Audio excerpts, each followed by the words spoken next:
ಕಷ್ಟಪಟ್ಟು ಸಾಕಿದ್ದೀನಿ. ನನ್ನ ಮಕ್ಕಳು ನನಗೇನು ಮಾಡಿಲ್ಲ, ನನ್ನ ಮಕ್ಕಳು ನಾನು ಯಾವತ್ತೂ ಬಿಟ್ಕೊಡೋಲ್ಲ. Thank you.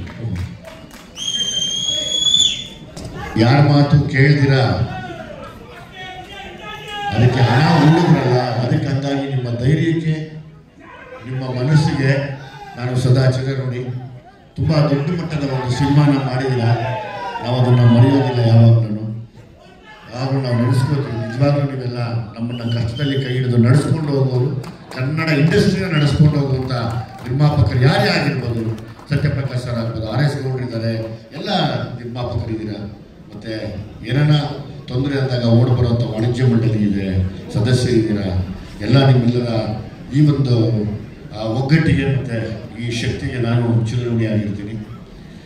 ಈ ಸಾಮಾನ್ಯವಾಗಿ ಈ ಫಂಕ್ಷನ್ಗೆ ಬಂದಾಗ ಹೆಸರುಗಳು ಮರೆತು ಬಿಡ್ತೀನಿ. ಸೊ ಹಾಗಾಗಿ ಅದನ್ನು ಎಲ್ಲ ಪಡ್ಕೊಂಡ್ಬಂದೆ. ಇಲ್ಲಿ ನಿಲ್ಲೋದಕ್ಕೆ ಬಾಣ ಎಷ್ಟೇ ಬಿಟ್ಟರೂ ಸರಿ ಆ ನೋವನ್ನ ತಡೆಯುವ ಶಕ್ತಿ ಇದೆ ಅಂತ ಶಕ್ತಿ ಕೊಟ್ಟಂತ ನನ್ನ ಅಭಿಮಾನಿಗಳು.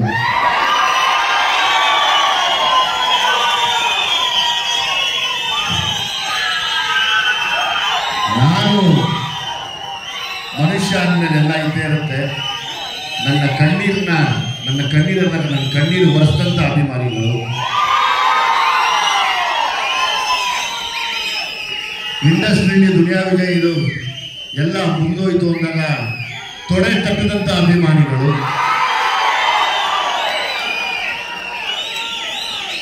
ಮತ್ತೆ ನಿಮ್ಮ ಜೊತೆ ನಾವಿದ್ದೀವಿ, ನೀವು ಸಲಗ ಆಗಿ ಅಂತ ಹೇಳಿದ ಎಲ್ಲ ನನ್ನ ಅಭಿಮಾನಿ ಸಲಗಗಳು.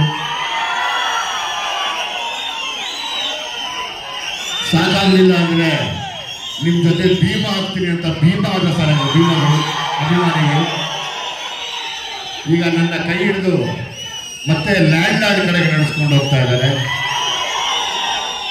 ಎಲ್ಲ ಅಭಿಮಾನಿಗಳಿಗೂ, ಅಭಿಮಾನಿ ಮನೆಯವರಿಗಮ್ಮ ಚೆನ್ನಾಗಿದ್ದೀನಮ್ಮ. ನಾನು ಶಿವರಾಜ್ ಕುಮಾರ್ ಬಿಟ್ಟರೆ 100 ಸಲ ನಮಗೆ ನಿಮ್ಮ ವತಿಯಿಂದ ಒಂದು ಸನ್ಮಾನ ಮಾಡಿಲ್ಲ. ಖಂಡಿತವಾಗ್ಲೂ ಮಾಡ್ತೀನಮ್ಮ. ಮಾಡೋಣ, ಚೇರ್ ಕೊಡಮ್ಮ. ಧನ್ಯವಾದ. ಚೇರ್ ಕೊಡಮ್ಮ, ಆನ ಕೊಡಮ್ಮ.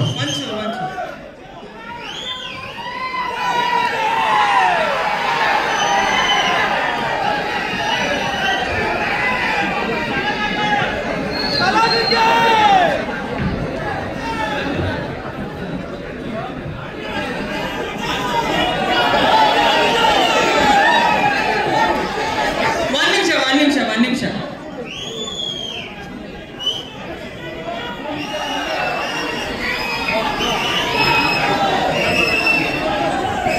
ಬೊಕ್ಕೆ ಕೊಡಿ ಸರ್.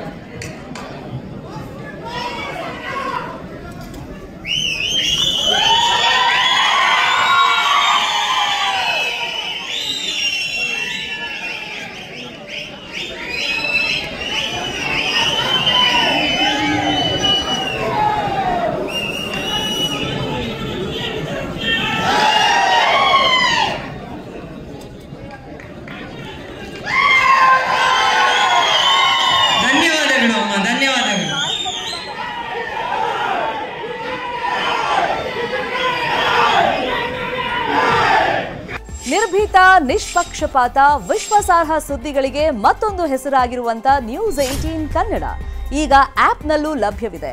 ದಯವಿಟ್ಟು ಇಲ್ಲಿರುವಂತ QR ಕೋಡ್ ಸ್ಕ್ಯಾನ್ ಮಾಡಿಕೊಂಡು ಆಪ್ ಡೌನ್ಲೋಡ್ ಮಾಡೋದಕ್ಕೆ ಮರಿಬೇಡಿ. ನಿಮ್ಮ ಬೆಂಬಲ ಹೀಗೆ ಸದಾ ನಮ್ಮೊಂದಿಗಿರಲಿ. ಧನ್ಯವಾದ.